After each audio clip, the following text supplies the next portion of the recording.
All right, let's dive into this. The evolution of the mobile phone, that thing that's probably in your pocket right now, or at least nearby. Yeah, always within reach. From those, like, massive brick phones Right. to these, like, mini computers. Right. We're going to use phone history overview to guide us through this whole thing. Awesome. So let's go back in time. Yeah, let's go way back, 1983. I'm looking at the Motorola DynaTAC 8000X. This thing is huge. It's a beast. 10 inches tall. You're not kidding. Over 2 pounds? Like, did people really lug this thing around? Oh, they did, and you know what? They paid a lot for the privilege. Oh, yeah. About $4,000. Wow. Think about that. Back then, the whole idea of making calls on the go, that was revolutionary. Right. So the DynaTAC, it was a status symbol, really, mostly for like business execs, the kind of folks who could afford it, you know? Both the price tag and probably the workout. Yeah, I can imagine. Just holding it up to your ear. 30 minutes of talk time. That's it. Before you had to, like, find an outlet. Gotta plan your conversations carefully. Yeah, like, okay, can make this quick. Battery's dying. Exactly. But even with all those limitations, Sure. this thing, the DynaTAC, it really set the stage for a whole new communication era. Oh, absolutely. It was a pioneer. Then, just a decade later, things started to move really fast. Yeah. We got the Nokia 1011 in 1992. Okay. Now, this was a big deal because it was one of the first phones to use GSM. Okay, so GSM, like, why was that so groundbreaking? So GSM stands for Global System for Mobile Communications. Okay. And it was digital, which meant way more efficient data transmission. Right. And get this, global roaming. Wow. You could actually use your phone in different countries. That's huge. It was a game changer. And of course, GSM brought us text messaging. Oh, the good old days. Remember trying to fit entire messages into like 160 characters? Oh, yeah. It's funny to think about now, right? It is. But that's how we did. We made it work. And it changed how we communicated. Totally. Yeah. It really did. But let's not forget about design. Okay. In 1996, Motorola unveiled the StarTAC, the first clamshell flip phone. Oh, yeah, the StarTAC. Huge hit. Yeah. But was it just like the novelty of the flip, or was there something more? I mean, it was cool to flip it open. That was. But it was also just, like, really compact, right? Exactly. Sleek, compact, fit in your pocket. Yeah. A world away from those brick phones we were talking about. Right. I think it reflected a shift in society, you know? People were becoming more mobile, more image conscious. Right. The StarTAC wasn't just a tech jump, it was a statement. Interesting. And then in 2000, along comes the Nokia 3310. Ah, the 3310. An icon. Legendary. It was practically indestructible. It was. And that battery life, Oh, forget about it. could drop it, toss it around, that thing just kept going. We didn't have to, like, baby our phones back then. Nope. No cracked screens. Not the 3310. But it wasn't just tough. It was also fun. Oh, yeah. Remember Snake? Oh, who could forget Snake? That was a thing. Simple game, but addictive. So addictive. Millions of people hooked. I know. It showed that phones were becoming more than just for talking. Right. They were becoming like entertainment hubs. Totally. And then things took a bit of a turn. Okay. 2003. The BlackBerry 6210. Okay. This one was all business. Oh, yeah. The BlackBerry. With that QWERTY keyboard, it was built for productivity. Email on the go. It changed how we worked. It did. Like, we were always connected. Always on, always working. That's so interesting how each of these phones, like, built on what came before it, It did. but also, like, introduced something totally new. Yeah, And it changed how we, how we interacted with the world. exactly. And that's what's so fascinating about this whole evolution. Each step sets the stage for the next big leap. All right, so we left off talking about the BlackBerry. That QWERTY keyboard, a real game changer for productivity. Yeah, for sure. Especially in the business world. But I think it's fair to say that the next phone we're going to talk about, well, that one changed everything. Right. For everyone.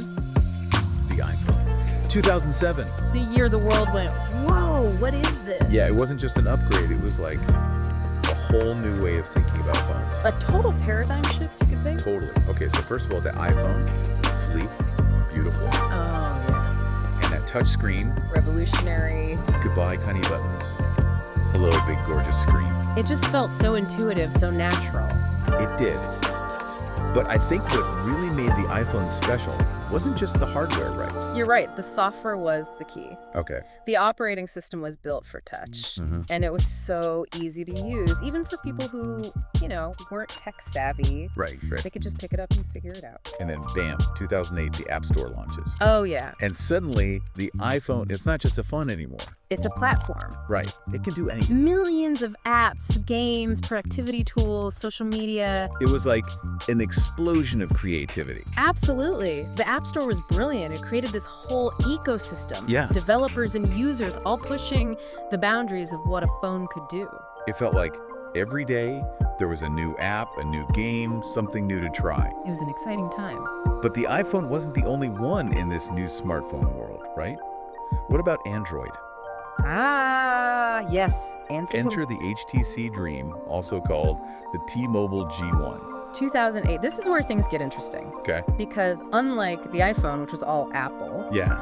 Android was open source. Okay, so what does that mean, like, practically speaking? It meant that any manufacturer could use the Android operating system. So more variety. Exactly. A much more diverse smartphone market. So you had Apple with its kind of closed system. Right. And Android wide open. And that led to, well, you could call it the smartphone war. The smartphone wars. Yeah. Apple versus all these different Android manufacturers. Wow. A fierce competition, but you know what? It was good for consumers. How so? Drove innovation, pushed prices down. Yeah. People had more choices than ever before. Makes sense.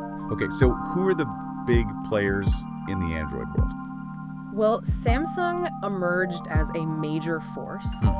They introduced the Galaxy S series in 2010. The Galaxy. They really pushed the limits, Big screens, Oh, yeah. high resolution, powerful processors, those cameras, wow. Speaking of cameras, it's crazy how much they've evolved. I know, we went from blurry little pictures. To being able to shoot professional-looking photos and videos. Right, all from our phones. That's wild. But it wasn't just about, megapixels and stuff. No, it was the software too. Okay. The processing power behind those lenses. Right. We started to see features like HDR, panorama mode, and then there's computational photography. Computational photography. Okay, break that down for me. It sounds complicated. It is kind of complicated, but think of it like this. Your phone's camera is doing a lot of behind-the-scenes magic to make your photos look amazing. It analyzes the scene, adjusts the exposure, color balance, even combines multiple images. I make one, super photo. Exactly. And a great example of this is night mode. Ah, night mode. You can take bright, clear pictures even when it's dark. That is pretty amazing. It is. So much tech packed into those tiny cameras. It's incredible, right? It is. But the innovation, it didn't stop there. What else was happening? Well, remember those LCD screens? They were quickly replaced. OLED and AMOLED displays, richer colors, deeper blacks, and they use less energy. Oh, wow. And then there's processing power. Smartphones became more powerful than some laptops. It's kind of mind-blowing when you think about it. It is. And all of this led to some seriously cool smartphone designs. Well, the iPhone X, for example, 2017, Okay. that edge-to-edge OLED display.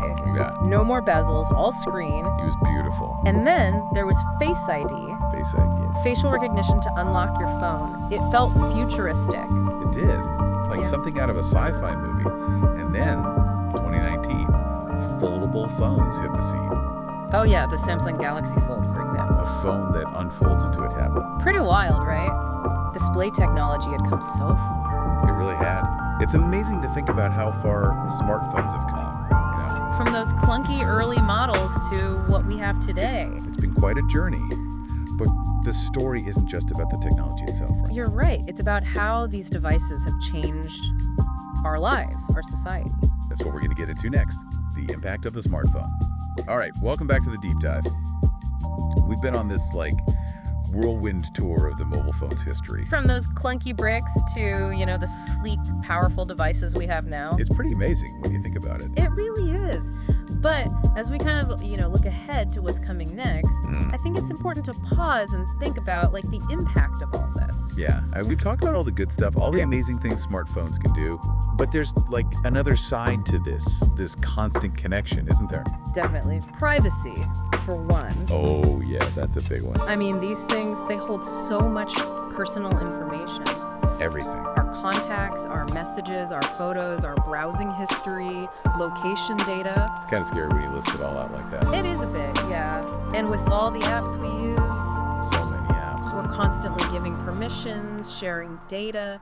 It's hard to keep track. It really is. And, there have been cases where data's been compromised. Right. Identity theft, financial fraud, even, damage to your reputation. It's a real concern. It is. We need to be mindful of what we're sharing, what permissions we're giving. So what can we do to protect our privacy, practically speaking? Well, strong passwords, for starters, Okay, that's a given. and two-factor authentication adds an extra layer of security. Yeah, I use that for a lot of stuff. Good. And be aware of app permissions. What do they really need access to? Exactly. Sometimes less is more when it comes to data sharing. Makes sense.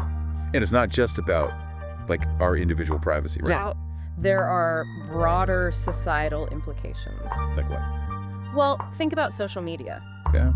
Smartphones have fueled that whole explosion, haven't they? Oh, yeah. It's connected us in amazing ways, but it's also created new challenges. Right. The spread of misinformation, online harassment, those are big ones. They are. And then there's screen time, digital addiction. It's easy to get sucked in. It is. We have to be mindful of that, set boundaries. Put the phone down, go outside. Exactly. Real life interactions, those are important. They are. And what about, the environmental impact of all this? Yes, that's a big one too. I mean, manufacturing all these phones, It takes a toll. mining, energy, all that stuff. And then there's the e-waste when we're done with them. Right. We have to be more responsible. So what can we do as consumers? Choose phones that are built to last, for one thing. Okay. Don't upgrade every year. Yeah. Hold on to your phone for a few years if you can. Right. And when you do replace it, recycle it responsibly. Recycled, yeah, definitely. That's the difference. It's incredible how much things have changed in, a few decades? I know, right? But one thing that hasn't changed is the pace of innovation. It just keeps moving forward. So what's next? What can we expect to see in the world of smartphones? Well, 5G is already here, right? 5G, yeah. Super fast internet speeds, low latency. That's going to open up a lot of possibilities. It will.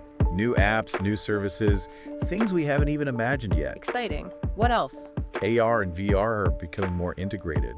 AR, VR, those are augmented reality and virtual reality, right? Yeah.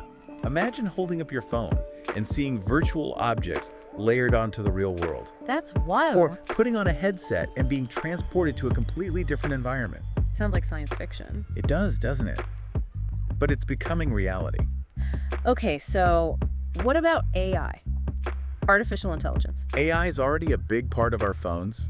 Voice assistants, predictive text, personalized recommendations, that's all AI. Right. And as AI keeps evolving, our phones will become even smarter. Anticipating our needs. Exactly. That's pretty cool. It's definitely an exciting time to be following all this. It is. But like we've been talking about, it's important to be thoughtful, Yeah. to consider not just the possibilities, but also the potential downsides. We have to make sure technology serves us, not the other way around. Exactly. So to everyone listening out there, as we move into this new era of mobile innovation, what kind of future do you want to see? What role will you play in shaping it? That's a good question. Keep exploring, keep questioning, keep pushing the boundaries. The future of mobile technology is in your hands. That wraps up our deep dive into the evolution of the mobile phone. We've gone from those big, clunky bricks to the amazing devices we have today. And who knows what's next? It's been a wild ride. Thanks for joining us. Thanks for listening. Until next time, stay curious and keep those smartphones buzzing.